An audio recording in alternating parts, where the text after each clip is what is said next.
Hi book friends, this is Kat. Welcome back to my channel.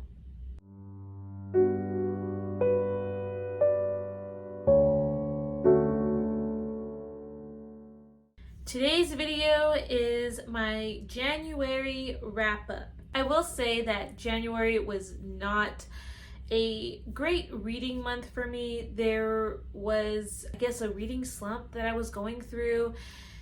And so I didn't read as much as I thought I was going to read, but I did have some good reads. And so for the month of January, I did read a total of 5 books. 2 of those books, however, I did DNF. 1 book was a 3.5 star, 1 book was a 4 star, and 1 book was a 5 star. So pretty good variety, I guess, in just stars. And so if you see me looking down, I'm looking through my reading journal, and I do have this on my other channel where I did my setup and everything for it, because it is primarily a journaling channel. So if you are interested in that, go ahead, and I would suggest to check it out. But yeah, so let's go ahead and get started with these ratings. And I'm not really sure if I had gone through before how I would rate things, but I did create like a little card how I would rate it based off of like easy for me to read, or how the writing style was, and characters and plots and everything. And then I created like my own overall system.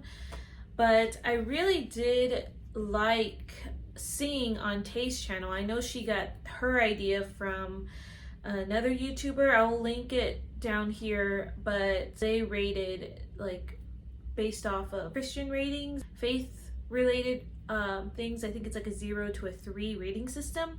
So I think what I would like to do is also try to adopt that. I think it'll be really helpful to have maybe a cohesive rating system throughout the Christian community, maybe. Just so like if you've seen like my videos and then you see other YouTubers who are using this system, it'll be easier to gauge, because we're all kind of using the same type of like system, I guess. But that's just a thought that I had. So I didn't write down the system yet, but maybe next month I can look through and even see the original video, so I know exactly how that person is rating theirs, and try to use that here too. So anyway, that is just what's coming up, hopefully. And so my own rating system, I have usually my zeros are DNFs. I rarely give a book 1 or 2 star, because at that point I figured there's really no point for me to want to finish. But if I do give it a 1 star, it's I finished it, but I really didn't like it, and that's just me trying to push to read it. 2 is it's going okay, but it was a downhill towards the second half of the book usually. A 3 for me is usually it's good, it's okay, not really memorable. 4s are I would recommend it, I really liked it. And 5s would be a reread, I loved it, great, all-time favorite kind of deal. So that's kind of my system, and it's developed through the years. You know, the back, like I said, has like the writing, the characters, the plot, so I take all that into consideration before I give it like its final rating. So okay, so enough of that. We're gonna go ahead and go with my DNF books. The first DNF I had was Homera and the Jungle of Memories by Anna Alkaf. And this book I heard through audio, and I will say that it was really cute in the beginning. I mean, I really did get invested in this, but what I did not realize is that this is actually set during the pandemic, and it was just not something I personally wanted to read. I just didn't expect that. And so that was like red flag number one. Another red flag is, I guess I should remember, I don't remember middle grade books much growing up, and now that I'm like reading through some of them, it does still surprise me if it does have, curse words in them. So I was cut off guard with that, especially that it was said by, the 13-year-old. And I know that being a teacher, yes, I do tend to hear things here or there, but that's not something that I personally would like to read in a young book, and I don't really support that. So that was kind of another knock for me. I also was just not enjoying where the story was going, and so I DNF'd at 13%, and then I did look ahead at spoilers. Usually when I DNF a book, I like to see spoilers just to see how the story would have turned out. And I read like the 5-star reviews down to the low star reviews so I can get a wide range of different points of view. But what I ended up finding, I guess I was glad that I decided to DNF because I probably was going to DNF later on and just waste more time, I felt there. So anyway, that was a long-winded review. I'll try to go a little faster on this next one, but this next one I did DNF. And this might be an unfavored opinion, and I apologize, but I did DNF All My Secrets by Lynn Austin. I have read from this author previously, and I did like her other book, Waves of Mercy, and I did read the second to that one. I can't remember the second one, something about legacy, but I do enjoy that she uses a lot of historical fiction in her book, and so I picked this one up and I read this through like an ebook form on NetGalley. And basically what this book was about is a multi-generational story of women. You have the grandmother, Junetta, her granddaughter is Adelaide, and Adelaide's mother is Sylvia. So this is during the, I guess, Gilded Age time period, but basically, right off the bat that Adelaide's father passes away, and Adelaide is faced with a decision to get married so that way that they don't come to financial ruin, because she doesn't inherit the money because she is a woman. So you have her mother Sylvia, who is doing her best to try to match Adelaide up with someone wealthy, and then you have Junetta, who is wanting Adelaide to have a life, so to speak, and have a fresh start. She's like, break away from the traditional role of what you're supposed to be and do what you want to be. So you have two different opposing opinions through Sylvia and Junetta, and you hear a lot about like the life stories, why they chose certain paths or why they are strongly opinionated in some of these paths. So I first off was not a fan of the grandmother, and as the story continued, it just was more and more of an annoyance for me. She just seemed very like rash, very pushy, and I found it a little ironic that she was accusing of Sylvia being very pushy towards Adelaide and not giving her a choice. But I felt like Junetta was also very pushy into getting Adelaide to be her own person. It just felt very like forced. Also, anyway, when reading Junetta's story, and there are some parts that, kind of show you why Junetta was the way that she thought, and I did feel for her a little, but for the most part, I just felt like it was a little forced in how Junetta was the way that she was, like character-wise. But I decided to DNF. And this was at page 145 because there was something that happened on that page that completely affected me, and I'm not giving any spoilers away, but it was definitely a scene that disturbed me, and I just decided that I didn't want to read anymore. That was unfortunate. I don't plan to write this author off. I just feel that like this one was just not for me. So sorry if that was an unpopular opinion. I think some people really liked this book, but yeah. Okay, we're gonna move on. The next book that I will talk about was my 3.5-star read.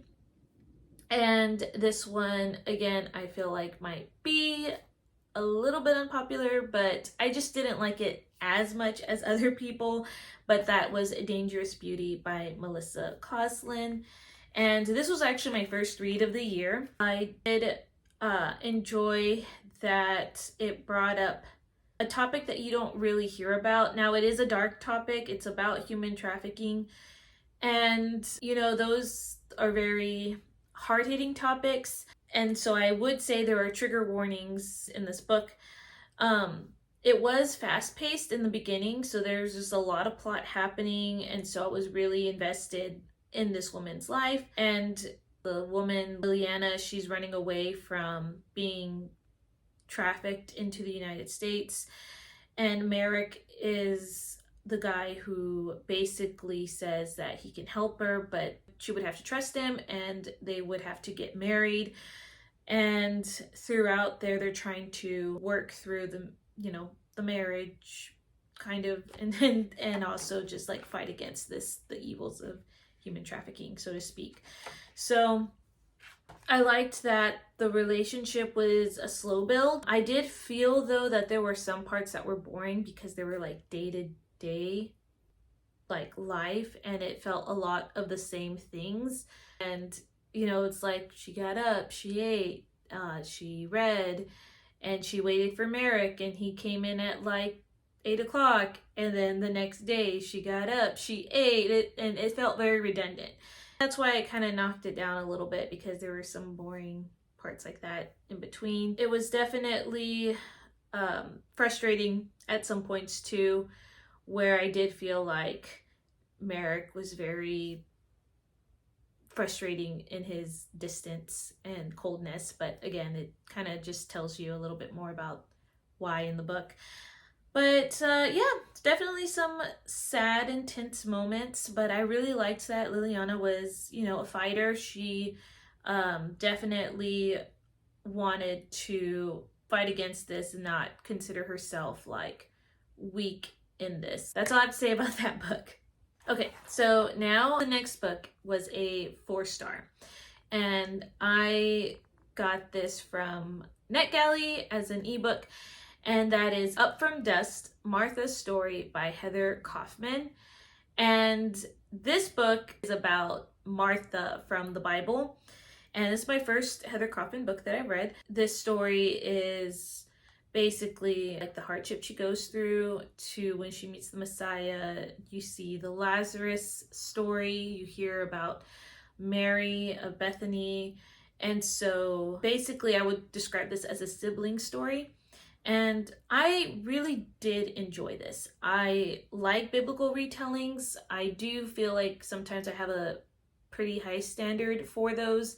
I like to make sure that they are, you know, scripturally sound. A big thing for me with biblical retellings is that if the Bible does mention like this person briefly and we don't really get a lot from their background or hear much about them in the story, I feel like that's up to a little bit more, like you can have a little bit more of an interpretation, as long as it kind of fits with the biblical timeline and it doesn't skew any other events.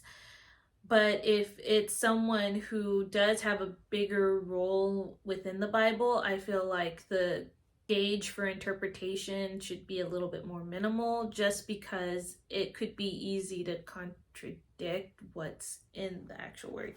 So again, I tend to have a little bit of a higher rating scale when it comes to biblical fiction. Yeah, just so y'all know that. So that way you kind of can gauge for yourself. Anyway, I was intrigued and curious about the story. It does start off sad, and it does set the stage for her characters, especially character development. There were times where I felt that the sister Mary was very annoying to me, just because I just felt like I was not a fan of her character. But again, I felt like the author really grows her characters. And so towards the end, I, started to like Mary a little bit better. But again, I just felt like it was very elaborate for her story. I appreciated a lot about the thought and the references and the character development Heather Kaufman did do with the story. I will say Martha's story was a little exaggerated. I may not agree with all the choices though that were made in this book. However, I know a lot of thought went into it and it worked. So I am very curious to see what else this author writes. And yeah, if you like biblical retellings, maybe you would like this book to check it out. Last but not least, my 5-star read was The Last Bookshop in London by Madeline Martin. My first Madeline Martin book. I heard this one on audio. This story is about a woman named Grace Bennett, and basically it is her development of her love of books during World War II. And basically she's trying to serve her community during this war, and the way that she feels like she is through this bookshop. And so I really liked it as a historical fiction reader and book lover. I think that this is a great book for those who like those two things. I will say that 5 times throughout the book, if you do not like when they use the Lord's name in vain, they do say it 5 times. I love the atmosphere of the book. The book did pull on my emotions a lot. I was really enthralled.